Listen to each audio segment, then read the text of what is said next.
Lechelle Yates with the Better Business Bureau is here answering your questions and talking about summer scams. All right, we got this question. Are the emails I get from AT&T telling me my email is going down valid or a scam?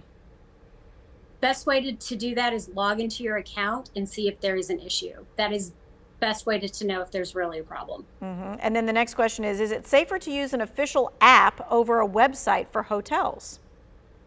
You know, that is probably the safest way. It's a contained environment, and that way you're also making sure that you're not accidentally typing in the wrong URL and ending up on a fake lookalike website.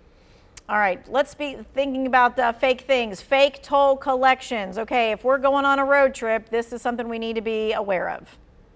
So you may have heard about this back in April. There was a big warning about these fake toll collection texts, but they're still out there. So I wanted to make sure that if you missed it, you heard about it. Here's how it works. So you may receive a text message from what appears to be a state tollway collection service. The text message says you owe a toll fee of $11.69, but you need to pay it immediately to avoid a late fee. Now, the message includes a link to settle your balance, which will take you to the state's toll service website, and it makes the message look very legitimate. However, if you click the link, you'll either give up personal information that can be used for things like identity theft, or you will send money for a toll that you actually don't owe. Okay, and so anything we can do to avoid this? Well, in North Carolina, the toll authority uses an electronic toll collection called QuickPass. And so if you don't have QuickPass, if you don't have that little tag in your card, then you're going to get a notice by mail. But if you travel out of state and get a toll, then you're going to get that also by mail. Or if you haven't traveled and you get one of these texts, you can ignore it. But if you have traveled out of state and you get one of these texts, go to the website for the agency that you've gotten this text from, get a phone number from that website and call and find out if you really do owe the toll. That is the safest way. And don't use the phone number that might be in the text. You don't go to the website in the link again, because if you click the link, you could download malware, and obviously it's going to take you to a fake website. So, find out if it says it's the Ohio toll service. Go to the Ohio, find the Ohio toll service on your own and get a phone number that way. Gotcha. All right, and you don't have to be going anywhere to be involved in a summer scam. Roofing scams really popular this time of year, especially after a bad storm, hailstorm, that kind of thing. Well, and there's also people that are just going around offering free inspections as well. They may say that they see some damage. So here's how these scams work.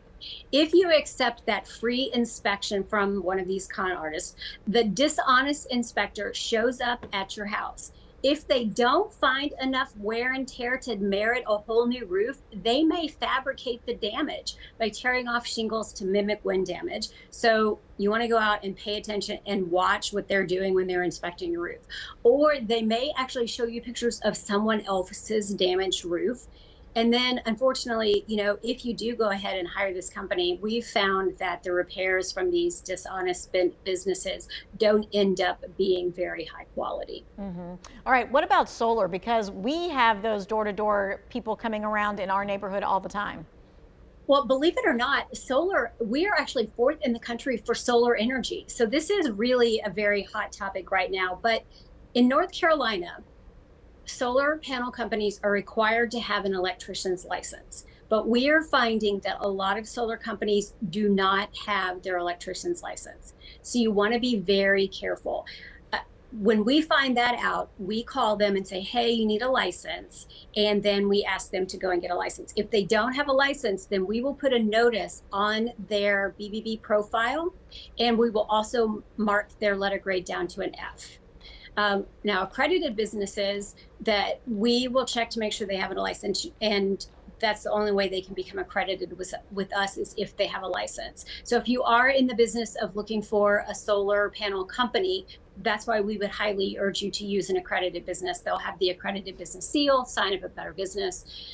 So, if you do get somebody that comes and knocks on your door, ask them if you're not going to use for sure an accredited business, do you have an electrician's license? So It's very important. They're tying into your electrical lines and stuff to run the solar panels. So. Right, you don't have to take their word that they have a business license. You can actually check it with the state.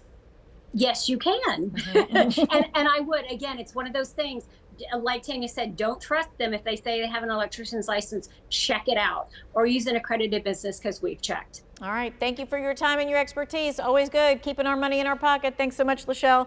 All of this will be in the WFMY News 2 website in the 2 Wants to Know section.